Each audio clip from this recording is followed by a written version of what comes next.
Camille. Bonjour Nina. Bonjour Jade. Bonjour les garçons. Coucou. Bonjour. Ça va? Oui. Bonjour. Bonjour chers auditeurs de Radio ZAD FM, ici Frédéric Mispelblom pour l'émission Peindre et dépeindre le pays des rêves. Ce matin, je me trouve avec Camille Pégorier, qui est la créatrice, la fondatrice de l'école, comment on prononce, Nioiseau,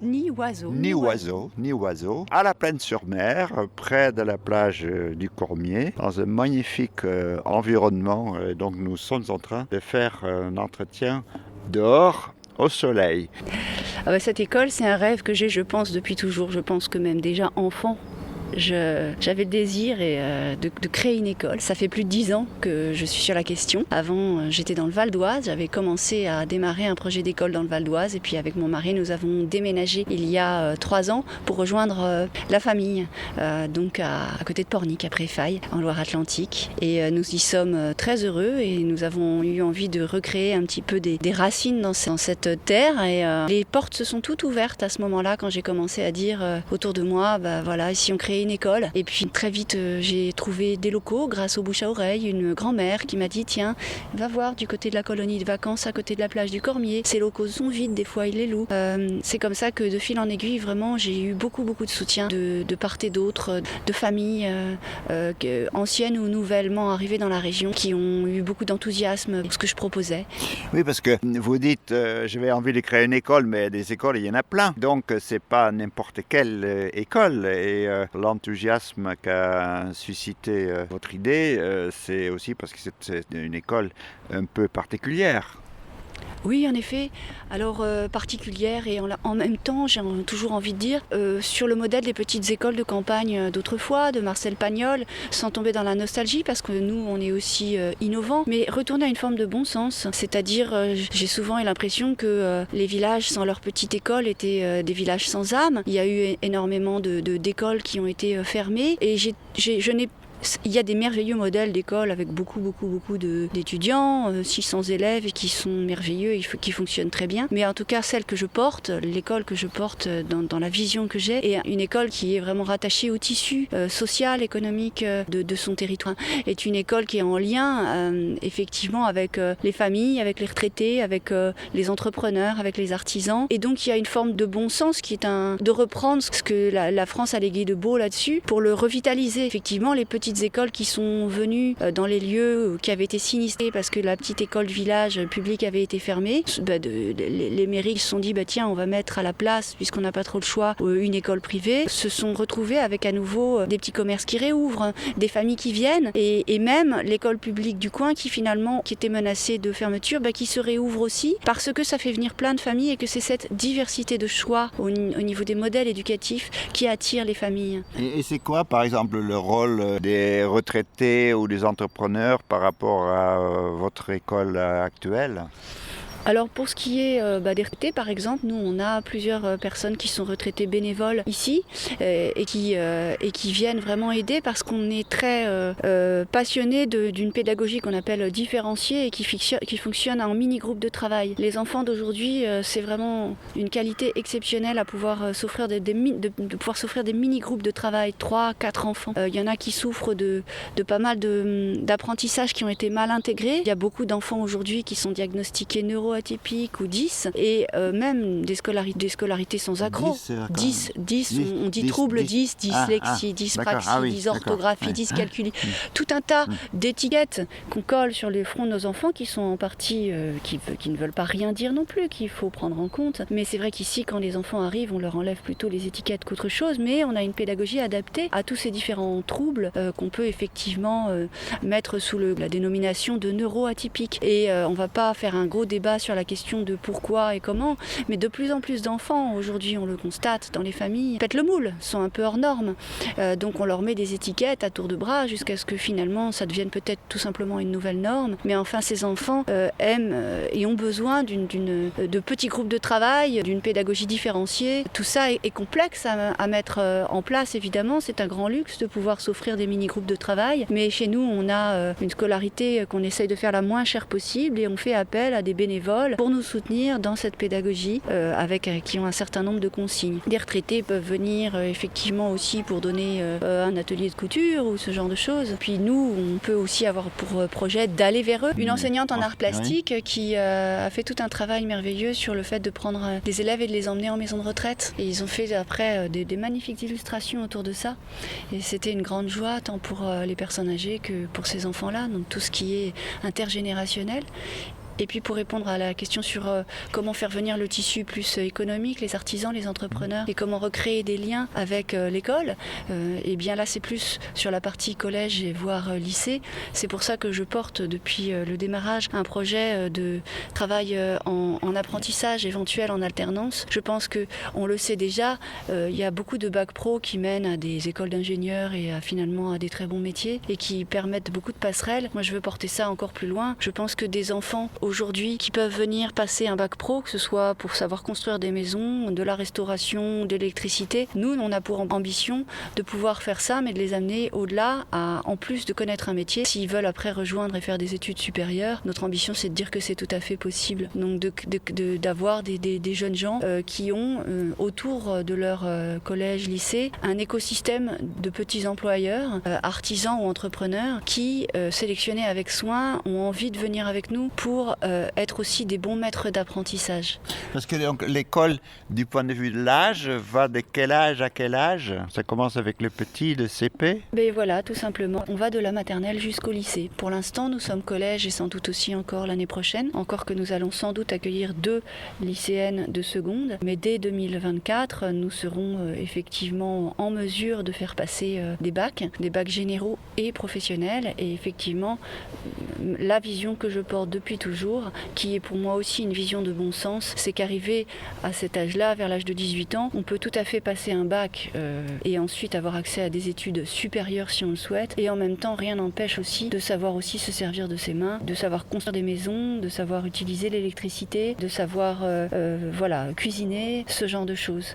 Parce que les artisans, quand on regarde les artisans locaux à la Plaine-sur-Mer, ils s'en sortent très très très bien. Hein. Exactement, et il y en a beaucoup. Donc la mairie nous avait proposé d'investiguer notamment sur la revalorisation du littoral, et effectivement on a beaucoup de mythiculteurs et d'ostréiculteurs dans le coin. C'est une piste, pour l'instant ce n'est pas encore concret, mais on investigue là-dessus, et je dirais que les entrepreneurs qui ont envie de nous rejoindre dans cette aventure et qui ont cette dimension de la transmission de leur savoir-faire dans celle d'un bon maître d'apprentissage, eh bien qu'ils soient les bienvenus, parce que c'est vraiment notre idée de pouvoir créer des liens entre l'école et les métiers artisanaux du coin, que ce soit effectivement ceux du littoral, de ce merveilleux littoral que nous avons la chance d'avoir juste à nos pieds de l'école, puisqu'on est au pied de la plage, et puis éventuellement d'autres secteurs qui dans le coin se portent très bien. Hein. Alors, est-ce que vous pouvez raconter un petit peu la chronologie des événements, parce que donc vous avez dit, vous êtes arrivé ici dans la région il y a à peu près 3 ans,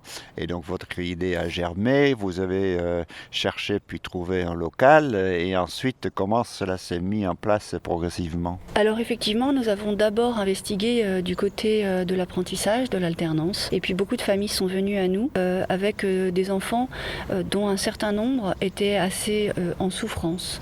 Oui, mais comment vous avez fait pour faire savoir que vous existiez? Comme on vous a signalé l'existence donc de cette colonie de vacances, mais c'était juste une idée. Comment est-ce que vous avez réussi à négocier les choses? Voilà. Je suis allée rencontrer les propriétaires de cette colonie de vacances et on s'est rendu compte mutuellement que notre activité était parfaitement compatible avec la leur, puisque cette colonie est encore en activité l'été, en juillet et août, et que nous, évidemment, nos locaux sont fermés à cette époque de l'année. Donc je leur ai proposé que petit à petit l'école puisse donner un second souffle à ces locaux, réussir à les rénover parce qu'ils en ont besoin au fur et à mesure. On a d'ailleurs déjà commencé. Il y a une grosse partie de rénovation qui a été entamée dès cette année. Puis du coup, effectivement, ça permet d'avoir des locaux qui vont bien être vraiment bien... Parce que j'imagine des locaux qui ne servaient qu'en été n'étaient pas forcément équipés pour l'hiver. Absolument. Donc on a isolé cette année et remis aux normes et rénové une partie de l'électricité pour pouvoir mettre du chauffage. Voilà, ce genre de choses. Et vous vous êtes aussi tourné vers la mairie? Oui, tout à fait. Nous avons rencontré la mairie. À l'époque, nous étions vraiment dans le projet de CFA, Centre de formation pour apprentis, donc d'alternance en bac professionnel. Et nous avons eu l'appui de beaucoup de familles qui avaient besoin de mettre leurs enfants au collège, qui étaient en détresse scolaire. Et du coup, il se trouve que le projet d'école-collège est allé beaucoup plus rapidement que le projet d'apprentissage. Donc, on projette de continuer notre projet d'apprentissage en 2024-2025. Et donc, à ce moment-là, petit à petit, l'idée se concrétise. Donc, vous avez fait, j'imagine, les travaux d'isolation avant que l'école n'ouvre. Et puis, l'école a ouvert quand? Alors, une partie des locaux était déjà isolés, qu'on nous avait alloués. Et puis, petit à petit, ça s'est effectivement rénové. Et nous avons ouvert le 5 septembre de cette année, après autorisation donc, du rectorat et de la mairie. Nous avons ouvert avec 14 enfants et 4 mois après, nous en avons presque 30. Voilà, et nous sommes en liste d'attente pour les collégiens. Nous avons encore des places pour primaire, CP, CE1, CE2, CM1 et CM2. Voilà. Donc, Et comment vous avez fait connaître l'existence de cette école aux familles de la Plaine et les environs? Eh bien, beaucoup par les réseaux sociaux.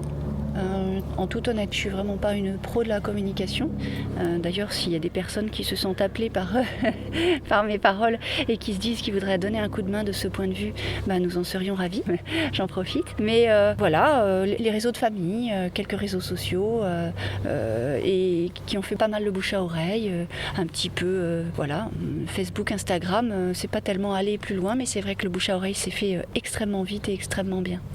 Et c'était quoi les arguments qui ont été utilisés pour caractériser en quelques mots le côté alternatif de cette école? Une école familiale, une école innovante, une école qui s'adapte aux enfants à chaque instant et qui invente des pédagogies pour les enfants d'aujourd'hui. Une école aussi qui rejoint la tradition dans ce qu'elle a à nous léguer de meilleur. Une école avec beaucoup de pratiques artistiques, chorale, dessin, peinture, avec la présence de la nature environnante qui nous apaise. Les enfants d'aujourd'hui regardent beaucoup les écrans et pour contrebalancer ça, il faut qu'ils se reconnectent à la terre, à la nature. On a la chance d'avoir la plage juste à côté. Tous nos goûters, quand il fait beau, à 4h30, c'est à la plage. Et en même temps, on a beaucoup de cours d'observation de la nature. On a la chance d'avoir des très très très beaux arbres et un grand terrain. Les enfants passent beaucoup de temps à regarder les fleurs, les plantes. Ils apprennent l'anglais aussi et par tout un tas d'éveils sensoriels dans le projet potager. Et puis là, on a par exemple fabriqué un compost, ils ont appris plein de choses. Donc la présence de la nature, on a un petit chien qui est notre mascotte, des animaux et puis la pratique artistique pour venir soutenir les apprentissages académiques.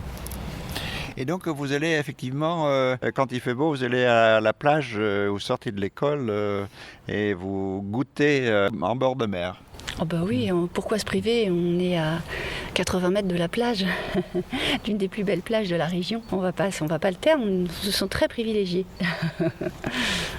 Et évidemment, les enfants, ça leur plaît beaucoup d'avoir cette espèce aussi de liberté de circulation, parce qu'on en voit qui courent dans les différents coins, et ils se sentent très à l'aise. Ben oui, tout à fait. En même temps, c'est un environnement sécurisé, hein, bien clos par lui-même étant une colonie de vacances. Puis c'est vrai que c'est un petit groupe, donc les emmener à la plage en étant de nombreux adultes et accompagnants, c'est tout à fait possible et ils se sentent effectivement très libres chez nous. Justement, comme vous dites que les enfants regardent beaucoup les écrans, quelle est votre politique en termes de téléphone portable? Oh bah, elle est très très simple, hein. Il n'y en a pas, voilà. Non, ils le gardent. Pour les plus grands qui sont raisonnables, ils le gardent au besoin bien sûr dans leur sac. S'ils devaient le sortir, nous nous le prendrions, mais ils sont sages et respectent la règle au bout de 2-3 jours parce qu'ils se sentent bien chez nous. Et effectivement, bien sûr, s'ils ont besoin pour les collégiens de joindre leurs parents à la sortie de l'établissement, ils l'ont. Mais chez nous, il n'y en a pas du tout. Et puis jamais, même pas pendant la récré. Et on veille également à ce que la sortie de l'établissement, les enfants ne se précipitent pas sur leur téléphone, ils n'y ont pas le droit non plus. Voilà. Et donc c'est une école privée, et donc une école, j'imagine, payante. Et comment ça se passe du point de vue financier pour les différentes familles? Alors c'est une très bonne question. Dans mon rêve d'école, je voudrais qu'elle soit accessible à tous. Maintenant, la réalité est qu'aujourd'hui, les écoles privées hors contrat ne sont pas beaucoup aidées. On a essayé de faire les scolarités les plus basses possibles. Maintenant, la réalité, elle est que ce sont les familles qui, en majorité, réussissent à faire vivre l'école. Donc elles font de grands sacrifices à ce niveau-là. Nous avons une caisse de solidarité qui permet aux familles qui ont des faibles revenus mais qui voudraient vraiment faire en sorte que leur enfant vienne chez nous, elles puissent le faire. Et on a réellement un peu plus d'un tiers de nos familles qui peut utiliser aujourd'hui, nous en sommes fiers, notre caisse de solidarité. Notamment grâce à des fonds de dotation partenaires, à la Fondation par l'école, au fonds de dotation éducation plurielle. Voilà, donc nous avons mis en place ce genre de partenariat. Et puis, effectivement, les familles les plus aisées peuvent aider sur le point. Voilà, y a une... Et alors, donc maintenant, du point de vue enseignant permanent, vous êtes combien? Il y a 3 personnes à temps plein et plusieurs intervenants ponctuels en mathématiques, en sciences, en techno, donc en arts plastiques, en musique, etc. On a beaucoup, par exemple pour la chorale, on a un merveilleux bénévole tout à fait qualifié qui vient nous voir, qui fait beaucoup progresser les enfants. Et puis même ceux qui au départ n'aimaient pas chanter, ils commencent à s'y mettre. On ne les a pas forcés au départ, on leur a dit vous chanterez quand ce sera le moment pour vous. Mais les choses se mettent en place en fait assez naturellement. Et puis donc effectivement on a quand même une importante équipe d'intervenants ponctuels qui nous rejoint sur des ateliers de 2 à 4 heures le matin ou l'après-midi. D'accord. Donc vous fonctionnez beaucoup avec des intervenants extérieurs ponctuels mais réguliers. Voilà, tout à fait, mais en même temps on a quand même 3 temps pleins, ce qui est déjà énorme pour une petite école qui vient à peine d'ouvrir ses portes. Et petite parenthèse, je suis à temps plein et je suis 100% bénévole en tant que porteuse du projet. J'ai besoin que financièrement elle devienne pérenne avant de pouvoir me salarier également. J'espère l'année prochaine, mais à ce jour, effectivement, nous avons la chef d'établissement Myriam qui est professeure à temps plein de toutes les matières littéraires jusqu'au théâtre. Et nous avons notre assistante éducative pour les plus petits qui est vraiment la référente pour les petits et qui est tout le temps avec eux de façon à ce qu'ils soient vraiment... Qui est Jade. Qui est Jade, absolument. Et puis nous avons également effectivement des professeurs de mathématiques et de sciences qui sont là toute la matinée. Et j'ai vu qu'en entrant dans la grande salle où les enfants sont en train de travailler ensemble à de petites tables, qu'il y a une cuisine. Comment ça se passe pour les repas ? Alors en première année et sans doute aussi en deuxième année, ce sont les familles qui préparent des paniers repas. Nous n'utilisons pas encore la cuisine qui est superbe et elle nous donne évidemment très envie, mais c'est aussi quand même tout un tas de normes à respecter, de personnes informées et c'est aussi un budget. Donc c'est vrai que dans les écoles hors contrat, avant qu'il y ait un self-service, il se passe quand même au moins 1 à 2 ans. Mais on sera vraiment extrêmement heureux d'ouvrir un restaurant scolaire et on compte bien faire en sorte que ça fasse partie de nos projets pédagogiques, savoir bien manger et bien cuisiner. Oui, parce que vous pourriez à ce moment-là vous associer avec le potager d'Hector. Mais oui, absolument, ce serait génial. On en serait ravis parce que j'adore les légumes du potager d'Hector. Et donc en fait les enfants mangent ce que leur préparent leurs parents. Oui. Et puis vous réchauffez quoi. Voilà, réchauffer. exactement. D'accord. Ou alors ils sont dans des lunchbox isothermes et c'est déjà chaud. Laver la vaisselle, les gagas, les gamelles, c'est charmant d'essuyer les assiettes, les couteaux, les cuillères, les fourchettes, ça fait passer le temps. Et le mal de tête, c'est meilleur des médicaments, car la vaisselle,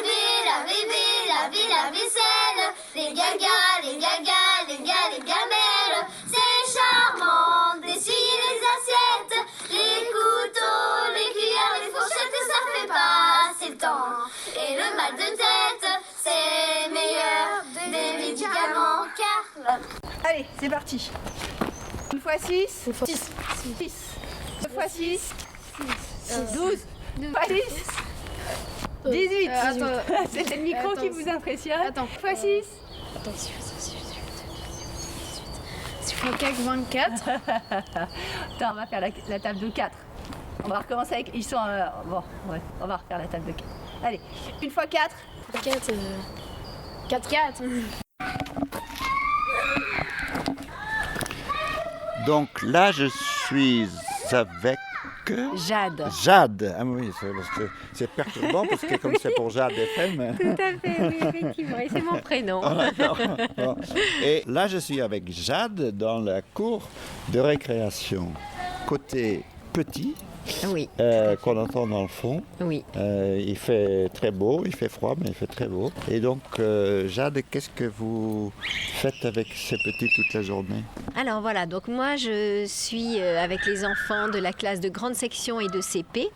Donc je suis très à l'écoute de leur évolution. Donc depuis le début de l'année, je leur apprends à lire et à écrire avec la méthode Jean Curie. C'est une méthode très intéressante puisqu'elle fait appel aussi bien au chant, au rythme, au cerveau droit, au cerveau gauche, en utilisant la main droite, la main gauche et les deux mains. Donc aussi bien pour la lecture que pour l'écriture.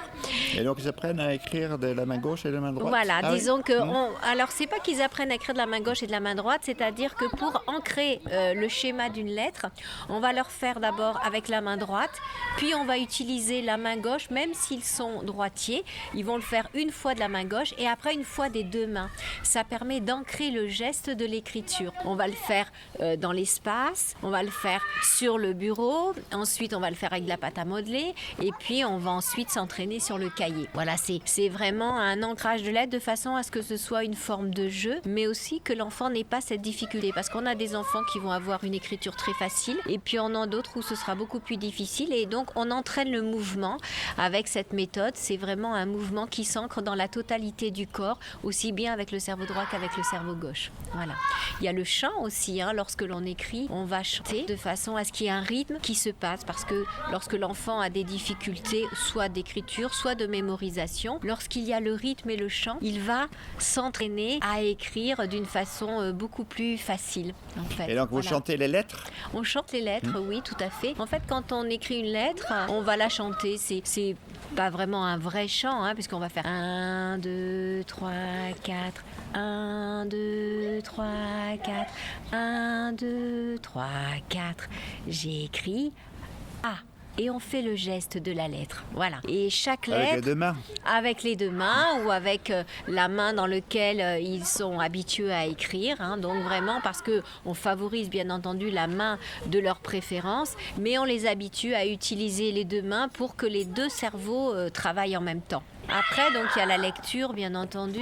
Nous travaillons aussi l'anglais. Donc les enfants ont cours d'anglais tous les jours. Ils ont une petite demi-heure d'anglais et pareil toujours avec le jeu. On chante, on fait pas mal de chansons, on apprend des mots, on apprend des poésies, mais toujours avec le rythme parce que c'est beaucoup plus facile d'apprendre quelque chose avec un rythme. Les enfants aiment. Alors on va taper du pied, un pied droit, le pied gauche, on va taper des mains et ça donne une ritournelle qui fait que les enfants vont se souvenir. Par exemple, déjà, ils savent tous dire tous les jours de la semaine en anglais parce qu'on va faire lundi, Monday, mardi, Tuesday, mercredi, Wednesday. Tu veux le dire avec moi, Barbara? Nina? Non, t'as pas envie, t'es gênée. Mets-le dans la poubelle là-bas, regarde dans le composteur puisque ta clémentine est tombée par terre. Voilà, nous avons créé des composteurs. Donc voilà, en fait, notre éducation, nous sommes vraiment à l'écoute de l'enfant. On regarde les enfants, on les écoute et on leur apprend à leur rythme. Donc on en a qui vont très vite, on en a qui vont moins vite. Donc c'est pour ça que nous n'avons pas véritablement de classe, mais on a des groupes d'enfants. Donc bien sûr, différents âges? De différents âges. Donc par exemple, on peut avoir une enfant de 11 ans qui va se retrouver dans un groupe en 4e en mathématiques. Donc nous, on sait que c'est 4e, mais elle ne le sait pas forcément. Elle sera dans le groupe d'un niveau avancé en mathématiques. Mais par contre, en français, elle se retrouvera dans un niveau qui correspondra plus à son âge, parce que c'est pas en français où elle a vraiment une évolution importante. Là, moi, dans ma classe, par exemple, je vais avoir des enfants de 5 ans qui pourront suivre sans difficulté un niveau CP parce qu'ils ont déjà entendu l'écriture, entendu la lecture et ils sont à l'aise et du coup, ils il n'y a aucune difficulté pour eux d'être avec le groupe des CP parce que c'est dans la même classe, hein, c'est du multiniveau. Par contre, j'ai un enfant de 8 ans qui a beaucoup de retard et du coup, on ne parle pas de retard. Nous, à notre niveau, c'est un enfant qui a des difficultés pour plein de raisons qui appartient à son histoire. Et du coup, bien, il est avec moi, donc il apprend à lire, à écrire et je le suis de façon à ce qu'il n'y ait jamais cette sensation de mal faire ou de pas réussir ou de pas être au niveau. Voilà, on les emmène avec nous, on les accompagne pour qu'ils se sentent bien et qu'ils se sentent accompagnés dans une réussite. Même si c'est un tout petit peu, on fait toujours de sorte de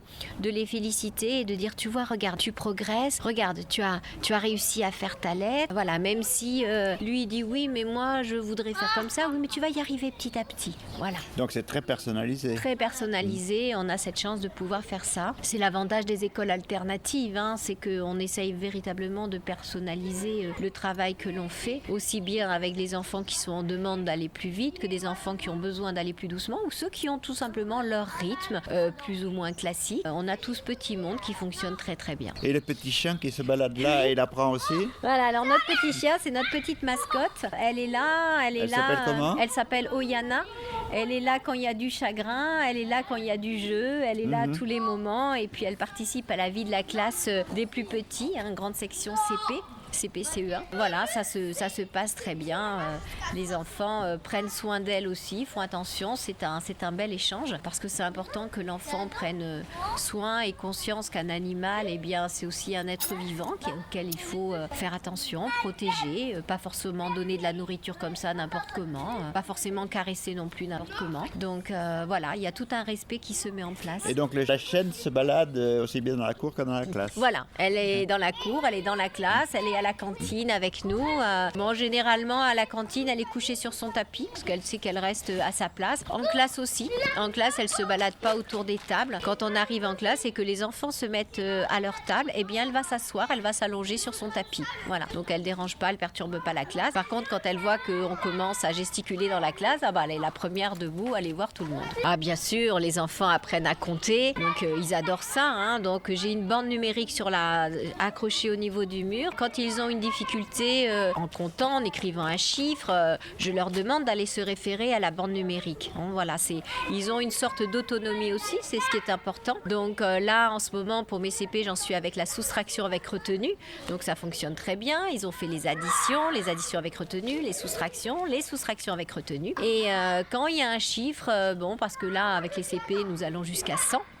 Enfin, exactement 99 pour le moment. Et mes grandes sections jusqu'à le chiffre 20. Eh bien, s'il y a un chiffre qui est compliqué, allez, on va sur la bande numérique. Et c'est quoi cette bande numérique? Alors, la bande numérique, c'est une bande qui est accrochée au niveau du mur et de l'armoire qui va de 0 à 100. Et alors, dès que bien on écrit un chiffre, par exemple 65, comment on écrit 65? Parce qu'il y a un des élèves qui ne sait pas, eh bien, on ne va pas lui dire. Il va aller sur la bande numérique et il va s'arrêter au chiffre qu'il connaît, peut-être 50. Et il va compter 50, 51, jusqu'à arriver au chiffre qui lui fait défaut.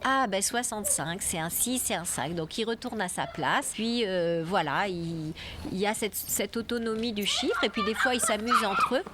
Ils s'amusent entre eux à écrire des chiffres ou à se faire des opérations. Comme c'est du multiniveau, et bien si je suis OP avec un groupe, je vais leur proposer des activités autonomes. Et pareil, ils vont voir cette fameuse bande. Pareil, l'alphabet est écrit aussi au niveau du tableau. Et s'il y a une lettre qu'ils ne savent pas écrire, lorsque je fais une petite dictée ou de la copie, eh bien on regarde sur le tableau comment s'écrit cette fameuse lettre.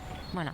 J'aime beaucoup les accompagner dans l'autonomie. Vous en avez combien? Il y en a combien dans une classe? Alors là, moi j'ai une toute petite classe puisque j'ai 7 élèves. Ah oui. Voilà. Mais au niveau des autres classes, il y en a 20. Voilà, il y a 20 élèves dans l'autre classe, multiniveau aussi. Alors j'espère, nous, on a démarré en septembre. Donc on a démarré avec 11 élèves au départ. Nous en avons 27 maintenant. Donc bien voilà, on souhaite l'année prochaine continuer à évoluer, à grandir et à faire prospérer cette école alternative qui est dans un cadre très agréable. Parce que justement, qu'est-ce que c'est ce cadre? Alors c'est un centre de vacances. C'est une colonie de vacances qui fonctionne depuis les les années 70, il me semble. Camille, qui est la directrice de projet, est en relation avec ces personnes-là qui ont accepté qu'on loue une partie des locaux. Donc on a posé du chauffage parce que comme c'est une colonie de vacances d'été, de printemps et d'été, il n'y avait pas de chauffage. Donc on a posé des radiateurs dans les classes. Puis voilà, les choses se mettent en place tranquillement. On a la chance d'être dans un parc. Bon, quand il y a de la boue, c'est vrai qu'il y a de la boue, mais on a des endroits où les enfants peuvent jouer, où c'est goudronné, où il y a du gravier, donc ils peuvent jouer. Quand l'herbe est trop mouillée, on a le bac à sable, on a des beaux arbres et puis on a la mer juste à côté. Il vous arrive de sortir? Oui, bien sûr, nous faisons des activités. Parce que donc vous êtes tout près du Cormier. Voilà, Ouais, c'est ça. ouais. C'est ça, tout à fait. Donc on fait des sorties plage. Quand il y a du soleil, eh bien on va regarder les marées. C'est important qu'ils connaissent les marées puisque ce sont des enfants qui vivent au bord de la mer. On connaît les dangers aussi, donc ils apprennent les marées, ils apprennent les algues, les poissons, les coquillages, beaucoup de choses sur la mer. Hein. C'est une chance extraordinaire, hein, ça, d'avoir une école vraiment si proche de la plage. Oui, et puis dans un quartier extrêmement calme. Oui, oui. Nous sommes dans un quartier calme qui favorise justement ce plaisir de la nature. Non mais on fait comme s'il n'était pas là, tout simplement. Participe passé, ça s'accorde avec quoi? Avec le sujet. Alors, participe passé, s'accorde avec le sujet si c'est quel auxiliaire? C'est l'auxiliaire être. Être. Ici j'ai quel auxiliaire? Avoir. Donc ça va s'accorder avec être ou avec autre chose? Avec le sujet ou avec autre chose? COD. Le COD. Est-ce que dans cette phrase j'ai un COD? Suivi. Séjour. Alors, est-ce que tu peux me rappeler la règle de l'accord avec le COD? Du participe passé employé avec le COD. Anaïs, tu me l'avais donné tout à l'heure. La règle. Ça s'accorde avec le COD quand? Quand le COD est avant le verbe. Avant le verbe. Dans ce cas-ci, il est avant ou il est après? Il est Avant. Ici, il est avant? Avant le verbe. Il est où ton verbe? oui, Il est là. après. Il est après. Donc j'accorde ou j'accorde pas? J'accorde pas. C'est pour ça que j'ai gardé apprécier et. Ensuite, deuxième verbe. Gabriel. Elle a effectué. Temps simple ou temps composé? Composé. Temps composé. Alors, conjugué avec quel auxiliaire? Être ou avoir? Avoir. Donc je cherche encore une fois le COD. COD. Comment je retrouve un COD? Elle a effectué Ok, c'est la réponse. des séjours. Des séjours. Mis avant ou après? Avant. Donc dans ce cas-ci, j'accorde ou j'accorde pas? On accorde. On accorde. Donc on cherche le genre et le nombre de séjours pour accorder. C'est quel genre et quel nombre? C'est masculin. Masculin. Pluriel. Masculin. Pluriel. Donc j'accorde effectué avec mon COD qui est au masculin pluriel. Autrement dit, effectué et S. On est d'accord? Est-ce que c'est ce que tu avais mis sur ta feuille? Tu l'avais pas fait. Est-ce que toi, ceux qui avaient mis ça sur leur feuille, est-ce que c'est ce que vous avez? Alexia, regarde sur ta feuille l'exercice. Quel exercice? Là, celui-là, on est là. Entourer la bonne réponse. C'est bon? Oui? Darren, s'il te plaît, tu ranges ça. T'es supposé faire tes maths, toi, pendant ce temps. Karine, après, elle va te voir avec les maths. Merci, Darren. C'est bon pour cette explication d'exercice? Vous essayez de faire les deux phrases qui suivent toutes seules? Et là, vous jouez à quoi? On joue à la bataille avec des multiplications. Alors ça, c'est 9 fois 1 Ah oui, ou 6 fois 1? 9 fois 1. Et là, 2 fois On essaie de 7, deviner chacun notre truc pour gagner des cartes. 14 et Ah oui, mais qu'est-ce qui te permet de prendre les deux cartes? Faut gagner en fait faut avoir le plus grand nombre et deviner le plus vite. Ouais, deviner par exemple, 5 fois 3. Moi j'ai 30. Ouais, lui il a 30, moi 5 fois 3, 15. Et donc du coup c'est le Ah oui, c'est de multiplication qui compte. Ouais, D'accord. voilà, c'est ça. bataille. Ah, mais c'est malin. 3 fois 4, 3 fois 4, 3 fois 4, ça fait 12. 2 fois 9, 18. Donc c'est moi qui porte. Moi j'ai 2. Et moi j'ai 4 parce que 1 fois 4, ça fait 4. Bien, tu m'arnaques là. que les 5. Moi, Non, tu m'arnaques. c'est toi qui as gagné. Je crois que t'as 5. 40. Allez, alors on fera cette partie-là aussi, un bloc à chacun. Bien concentré, on revient à ce des paroles.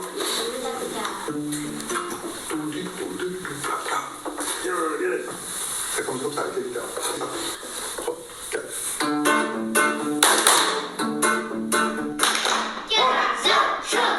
C'est l'hiver qui frappe à notre porte.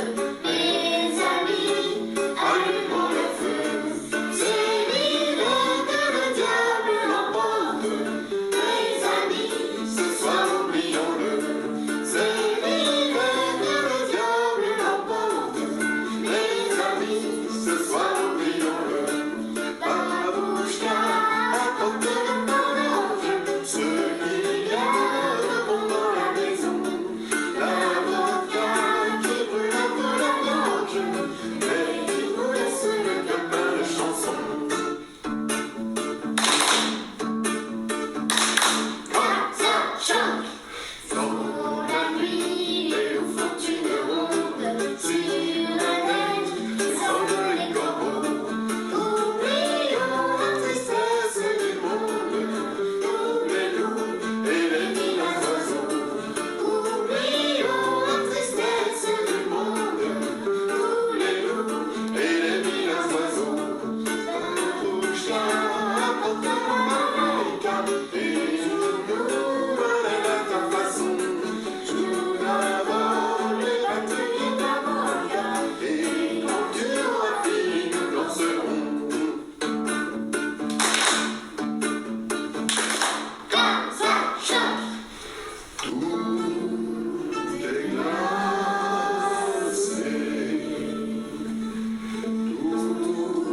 tout est figé. La vodka est gelée, on est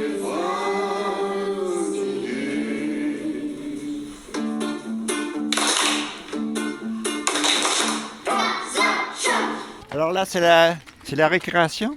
Oui, c'est la récréation, le temps de cours pour les enfants. En fait. Et pour les professeurs aussi. Ouais, c'est ça. Est-ce que vous interviewez pour ça là? Bien sûr. Parce que donc, qu'est-ce que vous avez fait ce matin? On a fait les mathématiques, on essaye de remettre de vos ils en sont tous à quel niveau ils sont exactement pour modifier les groupes en fait. À chaque fois on est venu. C'est pas compliqué avec des élèves qui sont de niveau apparemment assez différents. Il faut faire l'évaluation pour chaque élève complètement individuellement. Oui, bah non, mais après c'est de l'expérience. Moi je faisais l'école à la maison pour mes 4 enfants de niveaux différents. Donc voilà, on s'adapte, ça change pas grand-chose pour moi en fait, ici par rapport à ce que je faisais à la maison. Et vous aussi, vous avez une expérience d'enseignement alternatif avant de venir ici? Oui, tout à fait. Ouais. J'ai eu mon fils aussi un petit peu à la maison et puis après il a été dans une autre école alternative.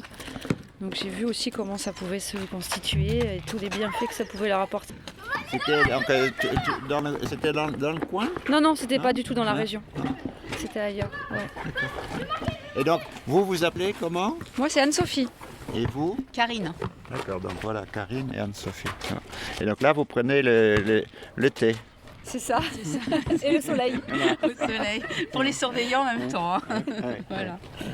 Parce que donc les enfants sont en train de jouer au ballon dans la cour, qui est une cour sur laquelle il n'y a pas de boue. Non. Là, c'est le terrain de basket. Ouais. Non, Et là-bas, c'est les toilettes? Il y a des toilettes Ouais. pour les garçons là-bas. Ouais. Ouais. En fait, c'était l'ancienne colonie de vacances. Enfin, c'est une colonie de vacances. Oui, parce que ça, en été, ça fonctionne encore comme colonie. Théoriquement, ça reprend au mois de mars, oui, les week-ends. Ah oui, Les d'accord. week-ends, et donc on va devoir partager le réfectoire à la place Ouais. avec la colonie de vacances. Week-end, donc ça veut dire ranger tous les cahiers. Ah oui, Ouais, voilà, oui. pour ressortir tout lundi matin. Ah oui, ils font des activités juste pour un week-end. Oui. Et alors, donc, dans la grande classe où on était tout à l'heure, Et quels niveaux sont réunis, ou quels âges sont réunis? Alors, la grande classe reste en fait pour 6e, 5e, enfin ce qu'on appelle, nous on l'appelle groupe 2. Donc ça peut être de 10 ans, bah oui, c'est 10 ans, oui, de 10 ans jusqu'à 12-13 ans. Oui. Voilà, ouais.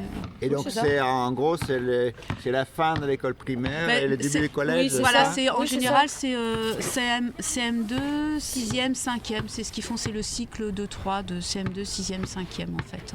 Donc ça reste, en fait les choses qui sont étudiées sont à peu près les mêmes en fait. C'est juste le niveau qui change. Mais on reste. Et donc vous suivez le programme national et par exemple les livres scolaires que vous avez, ce sont les mêmes que les livres scolaires d'autres écoles. Là on a préféré faire ça parce qu'on va sûrement avoir un contrôle pédagogique. Donc au moins on est sûr d'être au niveau de ce qu'ils nous demandent en fait. Voilà. Mais vous adaptez vos méthodes. Oui, voilà, ça nous fait une base et puis après en fonction de chaque enfant on va expliquer les choses différemment. Puis comme on est deux, si effectivement un enfant ne comprend pas avec ce que moi je lui explique, Karine va essayer de lui expliquer avec sa manière. Donc comme ça ils peuvent bénéficier de notre raisonnement à toutes les deux, de notre expérience à toutes les deux. Après on s'adapte. Sur un chapitre il y en a un qui va avoir un peu plus de difficultés, on va travailler un peu plus avec lui. Puis sur un autre chapitre ça va être un autre enfant. Voilà, comme ça on peut s'adapter, on suit vraiment selon leurs besoins à eux. Parce que donc dans cette grande classe, mettons, parce que plus grande que pour les petits, il y a combien d'élèves au total? Ils sont 12 je crois. Nous juste le groupe. Après il y a le groupe 1 où ils sont que 3 là actuellement. 4, il y a qui est malade là. Et après il y a le groupe 3 qui vient de s'agrandir. Enfin on sait pas 4-5, oui, on va voir 4 ou 5. Voilà, parce qu'on et qui sont les élèves les plus grands? De 4e et 3e. Ah oui, d'accord. Là qu'on oriente vers le brevet quoi. Et quel genre de rapport vous avez avec les parents? C'est-à-dire que voilà, les parents ils arrivent tous les matins pour l'amener puis ils viennent le chercher le soir, j'imagine. Mais vous avez aussi des réunions de parents, vous voyez les parents individuellement pour tel ou tel enfant. Alors nous en fait on est parents des enfants, nous avons nos enfants ici. Donc on était parents avant d'être professeurs dans l'école en fait. Donc on se connaît déjà. Et après c'est Myriam, la directrice, qui elle voit en fait les parents.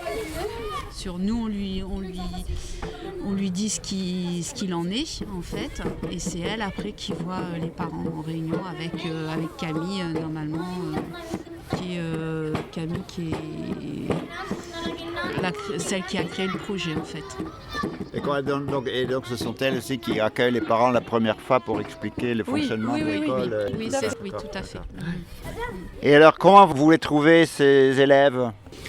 Tous différents, mais ils sont attachants aussi. Ils ont beaucoup de sensibilité. Et puis ils viennent de milieux différents. Il y en a beaucoup qui avaient des difficultés dans les autres établissements. Et en fait, on les voit quand ils arrivent et après quoi en fait. Quand ils arrivent et l'épanouissement qu'ils peuvent avoir et reprendre confiance surtout en cours de route. Voilà, c'est touchant parce que c'est vrai que... Oui, parce qu'il y en a qui arrivent et qui n'ont plus du tout confiance dans leur capacité. Dans leur capacité, il y en a qui ont été harcelés. Enfin, les rapports avec les autres sont vraiment été biaisés entre guillemets, quoi. Et c'est vrai que là, ils reprennent confiance, ils reprennent même dans le jeu, même tout ça. Et au niveau de l'école, vu qu'on est vraiment, on peut vraiment faire des cours individuels entre guillemets, oui, ils reprennent confiance dans leur capacité. Puis c'est surtout qu'on essaye d'aller chercher ce qu'ils savent et pas ce qu'ils ne savent pas en fait. Donc confiance, elle revient petit à petit, quoi. Ah oui, eux-mêmes ne savent pas ce qu'ils savent. Ça. Oui, puis ils ont l'impression de rien savoir, ils ont l'impression d'être mauvais alors qu'ils ne le sont pas. Parce qu'on leur a dit tout le temps. Voilà. Donc on les encourage sur ce qu'ils savent faire, pour être qu'ils soient faire d'eux. et pour qu'ensuite, une fois que la confiance est revenue, après ils sont capables de faire plein de choses. Et c'est surtout comme on leur explique différemment, en plus, il y a forcément un moment où ils vont trouver ce qui leur correspond en fait, je pense. Oui. Parce que des fois, Parce que vous avez des approches qu'ils n'ont encore jamais rencontrées. oui, voilà, c'est ça. Puis la patience peut-être aussi, parce qu'on a moins d'élèves aussi et qu'on a le temps et la patience, disponible, voilà, ouais. plus disponible. Voilà. Et du coup, oui, on les écoute plus, je pense. Oui, donc vous pouvez vous occuper d'un élève en particulier pendant un certain temps. Oui. Et puis on connaît, vu qu'ils sont moins nombreux, on connaît leur caractère aussi. On sait comment il faut faire avec l'un ou avec l'autre. On sait qu'il y en a qui vont avoir besoin de sortir 2 minutes parce qu'ils sont hyperactifs, d'autres qui ont besoin de se poser et être en silence. On arrive vraiment maintenant à bien les connaître, à savoir ce qu'ils ont vraiment besoin pour avancer en fait. Et les élèves s'aident aussi les uns les autres? Oui. Oui, souvent. Oui, il y a du travail coopératif pour les devoirs, disons les exercices qu'ils ont à faire. Des fois c'est chacun dans son coin et puis des fois c'est ensemble parce que il y en a qui peut donner un coup de main à son copain. Par exemple, quand ils étaient assis tous autour d'une table par petits groupes, ils sont aussi supposés travailler ensemble et se donner des conseils, s'aider. Oui, à part que là c'était différent parce qu'en fait là on leur avait mis des feuilles de tête pour savoir justement exactement qui arrivait à quoi. En fait. Donc, moi je leur demandais là de ne pas communiquer parce que sinon on ne va pas savoir ou de marquer avec aide. Mais sinon, on ne saurait pas ce qu'il faut on doit leur refaire vraiment travailler individuellement à chacun. Où sont leurs faiblesses réelles pour les retravailler en fait. Mais sinon, oui, Hugo, ils aident facilement le camarade qui a des difficultés en fait. Oui, parce qu'il y en a qui savent certaines choses que d'autres ne savent voilà, pas, c'est et ça, puis c'est ça, inversement, c'est ça dépend d'un domaine. Ouais. Ouais. Et le but aussi, c'est qu'ils s'apprennent entre eux en fait. Souvent, c'est comme à la maison, on apprend le plus grand après nos plus petits. C'est aussi pour ça qu'il y a tous les âges en fait. Le but, on apprend souvent mieux d'un autre enfant qui est un peu plus grand que nous adultes. Voilà. Et plutôt été presque imposé par le hasard. Exactement. Parce qu'on avait chacun notre vision, parce qu'on ne s'était pas concerté avant. Et l'idée du thème qui était le printemps, c'était d'amener les enfants à reconnaître tous les signes du printemps, à quoi on reconnaît ce changement de météo et de climat. Et derrière, il y avait les cours d'histoire, où il y a déjà eu un travail de fait sur le Moyen-Âge. Il y a des choses qui... Il y avait le printemps au Moyen-Âge ? Au Moyen-Âge, il y a eu toutes les saisons, de multiples fois, depuis des centaines d'années. Et moi, je suis venu en tant que parent j'avais un petit projet parce qu'on m'avait demandé de venir, et c'est vrai que je ne m'étais pas concerté avec la prof qui était, elle, habituée à déjà venir ici. Et j'avais vraiment envie de travailler sur le Moyen-Âge, mais sur les riches heures du duc de Berry. Ah oui. C'est ce livre est toujours un livre extrêmement célèbre parce qu'il a des pages extrêmement belles, il est magnifique, hein. C'est vraiment une source iconographique de tout ce qui pouvait se passer dans les scènes de la vie, sur les 12 mois de l'année, etc. Bon, c'est un livre d'heures qui est superbe et on a pu le présenter aux enfants. Et toi, après, tu es arrivé parce que tu avais un tout autre projet. Tu ne savais pas que je venais forcément à ce moment-là. Et toi, tu avais d'autres choses dans la continuité. On a associé les deux projets au pied levé. Il y a en fait 3 choses. Et donc, c'est au pied levé. Je découvre que ce soir, l'école fête le printemps. Et donc, il y a une exposition, notamment de photos et de tableaux, de peintures, faits par les enfants et par les adultes. Et donc, je suis avec Emmanuel, qui est parent. Voilà. Et Véronique, qui est artiste en art graphique. En art graphique. Voilà. Et c'est elle qui s'occupe des arts graphiques à l'école. Exactement. Et donc on est en train de commenter l'un des tableaux, l'un des dessins faits avec les enfants. Tout à fait. Tout à fait. Et mon projet, moi, c'était de leur faire travailler sur leur initiale et donc d'intégrer ça dans ce projet, dans ces tableaux, et puis de travailler aussi avec des ornements, travailler un petit peu les ornements de façon géométrique puisque c'est en accord avec ce qu'ils apprennent en ce moment à l'école. Alors c'est vrai qu'on a pu un tout petit peu moins le faire parce qu'on aurait pu l'explorer un peu plus, toute la géométrie. Et sur 2 séances avec des enfants de toute nature, c'était quand même un défi. C'était un défi d'arriver déjà à leur retrouver tous ces thèmes en un et je pense que ça mérite encore de continuer et le projet il n'est pas arrêté sur tout ce qui est géométrie, tout ça. Là il y a encore énormément de choses qu'on puisse encore faire.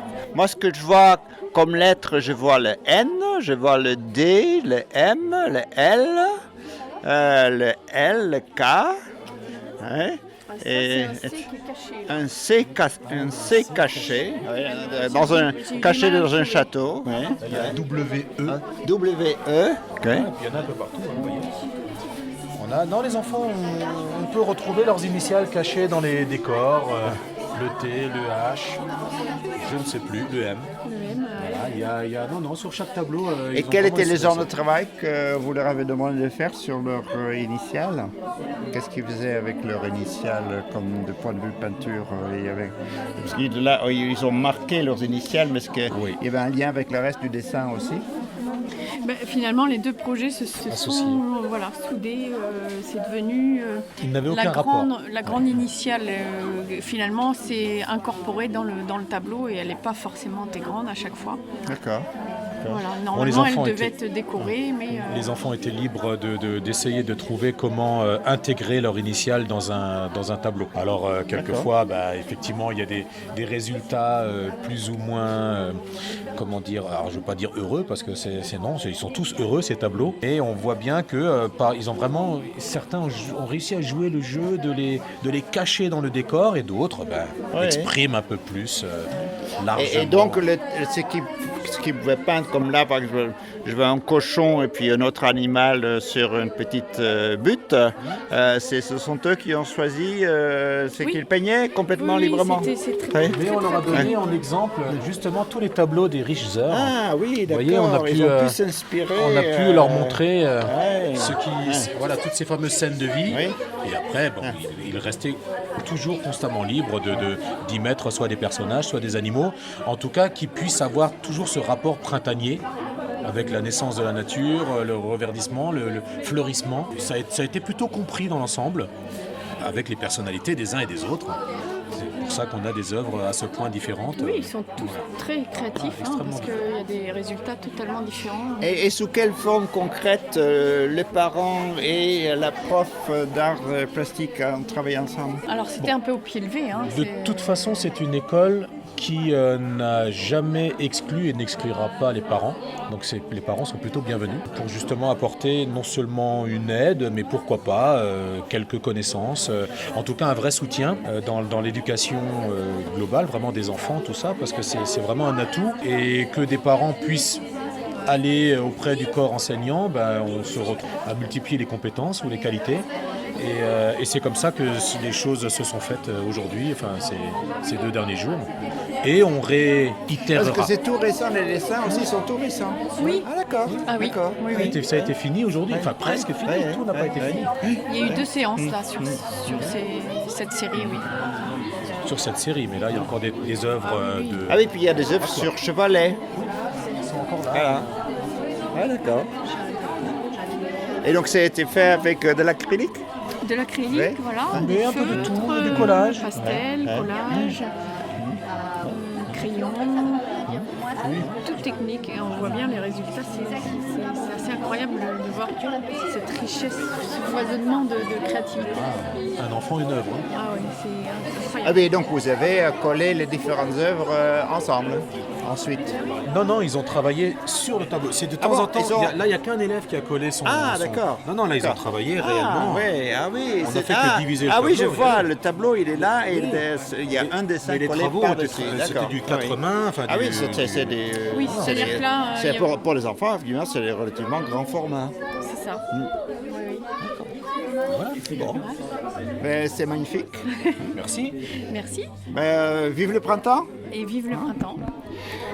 Bonsoir, chers auditeurs de Radio Jade FM. Je rends l'antenne. À bientôt.